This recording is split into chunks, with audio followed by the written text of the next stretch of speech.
le système circulatoire.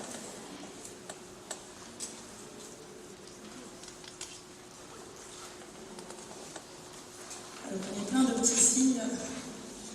Donc, il y a des plantes qui sont... Donc, j'ai mis aussi un cœur parce que le système circulatoire et le cœur vont ensemble. Donc, il y a des plantes qui sont hypotensives, d'autres qui sont hypertensives. Par exemple, vous voyez, j'ai mis le chardon-marie, qui est une super plante du foie. Mais il faut savoir qu'elle est hypertensive. Donc, pour les personnes qui font de l'hypertension, ce n'est pas la meilleure plante à conseiller pour détoxifier le foie, par exemple. Donc, il y a des plantes qui sont fluidifiantes sanguines. J'en ai mis, par exemple, la reine des prés, le ginkgo, le saule. Il y a des plantes qui sont hémostatiques, comme le noisetier, la chêne des millefeuilles, la bourse à pastor, le peuplier, le rosier.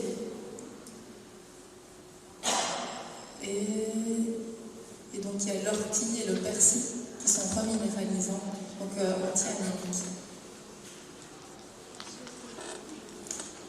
Alors,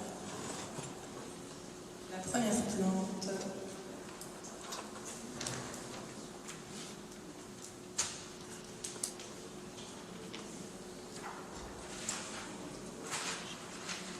C'est l'aubépine.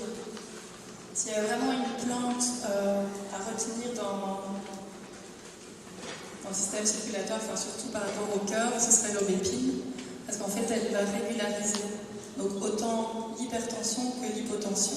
Et donc voilà, pour les débutants, les herboristes en herbe, si vous ne voulez pas vous tromper, donc c'est la plante à prescrire et à conseiller, vous ne pouvez pas vous tromper.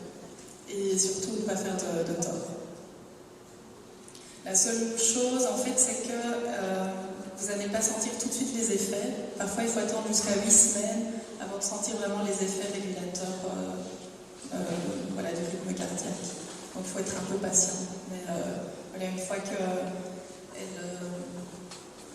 se met en route, elle est très efficace. Donc, elle est aussi anxiolytique également. La plante suivante, c'est l'ail des ours. Donc elle a exactement les mêmes propriétés que l'ail cultivé. Donc il est hypotenseur, épuratif du sang. Et donc pareil, pour faire une cure en avril, faire des pestos à tout va. Donc le gui, c'est une plante, moi je dis quand même faire attention, mais j'ai quand même décidé d'en parler.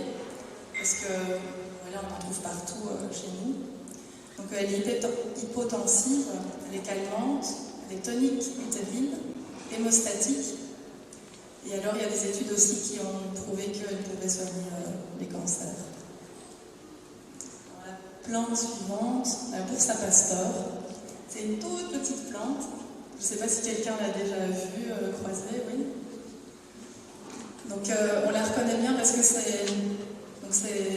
ces fruits, donc c'est les siliques, donc sont en forme de cœur.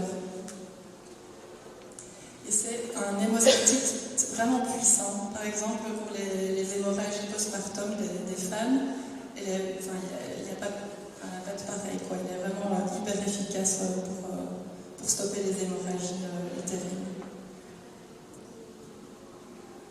Et elle contient du potassium, du calcium, et alors elle est aussi vulnéraire, donc pour soigner les plaies.